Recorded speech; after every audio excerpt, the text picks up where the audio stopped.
मेरा शो बड़ा ही power packed है और इस पावर पैक्ड शो को और ज्यादा दमदार बना रहे हैं हमारे साथ खास मेहमान। मैं परिचय करा दूं, हमारे साथ आर मनी से तरुण सत्संगी साहब जुड़ चुके हैं, associate director research. Thank you so much Tarun ji आपका इस चर्चा में शामिल होने के लिए। इस बीच तरुण जी मैं आपके पास आना चाहूंगा। अब जाहिर सी बात है, जब तेजी होती है ना तो निवेशकों के मन में और खासतौर पे मार्केट में एंट्री की गुंजाइश रखने वालों के मन में एक दुविधा ये होती है कि फिर एंट्री पॉइंट ढूंढे कहां से। तो हमें बताइए ये एंट्री पॉइंट्स क्या हो सकते हैं, किस तरह की रणनीति रखनी चाहिए? बाय ऑन डिप्स का ही अभी रणनीति होगा या आपको लगता है कि इस तेजी के ट्रेंड की सवारी की जा सकती है? Hi, good morning. Well, last week भी हमने कहा था, देखिए last week market correction mode में था क्योंकि रेट कट की प्रोबेबिलिटी 40 के नीचे चली गई थी। तो हमने लास्ट वीक बोला था एनएफपी का जो डेटा है, एम्प्लॉयमेंट डेटा है, यूएस का फैब्रिकेटेड है, मार्केट ने उसको डाइजेस्ट नहीं किया। इस हफ्ते जो इकोनॉमिक नंबर्स आए वो वीक कर रहा है, कहीं ना कहीं उसकी वजह से अभी दिसंबर rate cut almost sure case हो चुका है। प्रोबेबिलिटी 88% है, जिसकी वजह से हमने रफ्तार पकड़ते हुए देखा। हमने टाइम एंड अगेन बोला हुआ है शॉर्ट ना कर रहे हैं और डिप्स पे बाय करके चले।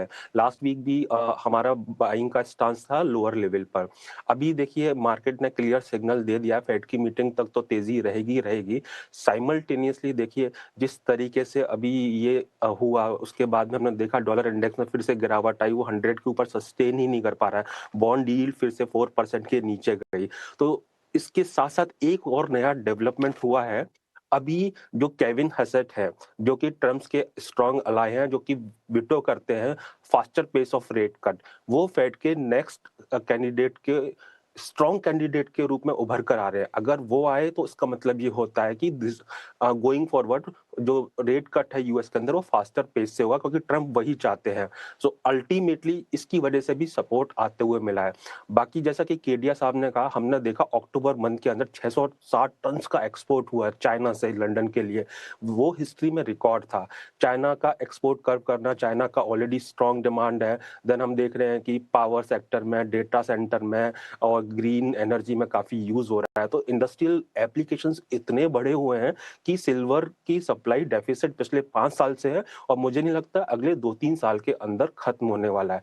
प्लस चाहे हम शंघाई एक्सचेंज की बात करें या हम बात करें एलबीएमए की या कॉमेक्स की, वहां पर क्या है, जो ट्रेड्स जो होते हैं टिपिकली 1.2 बिलियन ऑन्सेस पर डे होते हैं, जबकि प्रोडक्शन हमारा सिल्वर का जो है 850 मिलियन ऑन्सेस का है। वी कैन सी, एंड अभी इस तरह से फ्यूचर के अंदर भी सिनेरियो बना हुआ है कि instead of cash settlement, derivative की पोजीशन में वो डिलीवरी डिमांड कर रहे हैं। माइनर से बहुत प्रेशर है, वो इंडस्ट्रियल ग्रेड की तरफ शिफ्ट कर रहे हैं to meet the heightened demand from the exchanges. So ultimately ये सिनेरियो के चलते लगता है कि सिल्वर का आउट परफॉर्मेंस रहेगा और $54.50 के ऊपर अगर ये चला तो $70 की तरफ जाने की तैयारी है। एमसीएक्स के अंदर 1,70,000 के ऊपर चला तो 2 लाख कहीं नहीं गए शॉर्ट टर्म के अंदर। अब कहाँ बाय करें? मुझे ऐसा लगता है शॉर्ट टर्म बेस बना दिया है सिल्वर ने अराउंड 4850, एमसीएक्स में 1,50,000। डिप्स के चलते अगर 1.55 या उसके आसपास आए तो बाय करना बेटर रहेगा, नॉट नाउ।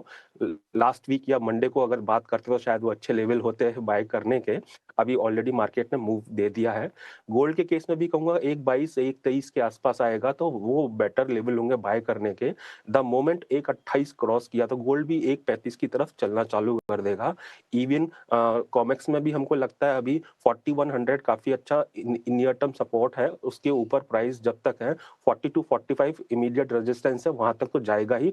और प्रोबेबली हो सकता है कि बिफोर रेट कट दिसंबर में जो होगा, जो रिकॉर्ड है, उसके आसपास जाते हुए नजर आए। चलिए, तो एक विस्तृत नजरिया तरुण जी की तरफ से आता हुआ। तरुण, मैं आपके पास आना चाहूंगा। आप बताइए क्रूड और बेस मेटल्स को लेकर आपकी क्या नजरिया बन रहा है? आई थिंक अगर हम क्रूड ऑयल की बात करते हैं, वेल सप्लाइड मार्केट है जिसकी वजह से चलने को तैयार नहीं है। और जिस तरीके से रशिया यूक्रेन की जो पीस टॉक होने की बात चल रही है वो प्राइस्ड इन इवेंट हो चुका है।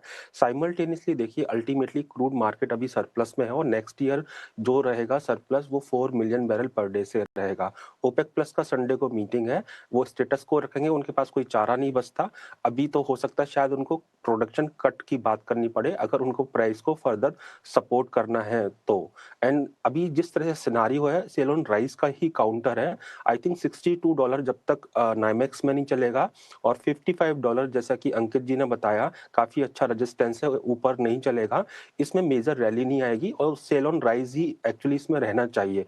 मैं एक्चुअली शॉर्ट टर्म प्ले नहीं करता हूँ, थोड़ा मेरा ब्रॉडर व्यू रहता है।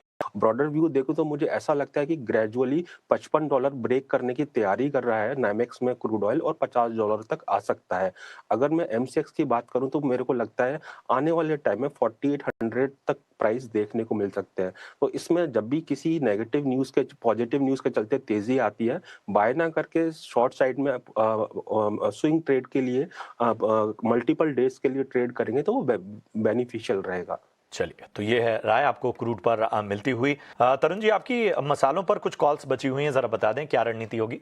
कंसिस्टेंटली हम 3 मंथ से बोल रहे थे जीरा को अकोमोलेट किया जाए, 19,000 के आसपास का प्राइस था, अभी 22,000 के ऊपर है। ये ऐसा कमोडिटी इसमें फर्दर मेरे को अपसाइड लगता है, फ्रेश अराइवल फेब मार्च से पहले होगा नहीं।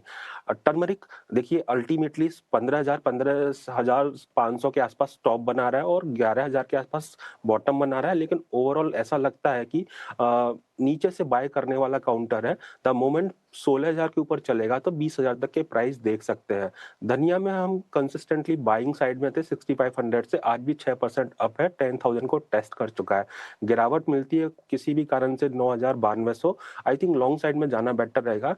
धनिया का आउटलुक अभी भी अच्छा है, मुझे लगता है आने वाले टाइम में 12,000 तक भी देखने को मिले ऑन हायर साइड। चलिए, तो ये है एग्री कमोडिटीज पर आपको रणनीति। बहुत बहुत शुक्रिया करेंगे तरुण आप सभी का इस चर्चा में जुड़ने के लिए और अपनी कीमती समय देने के लिए और दर्शकों का मार्गदर्शन करने के लिए।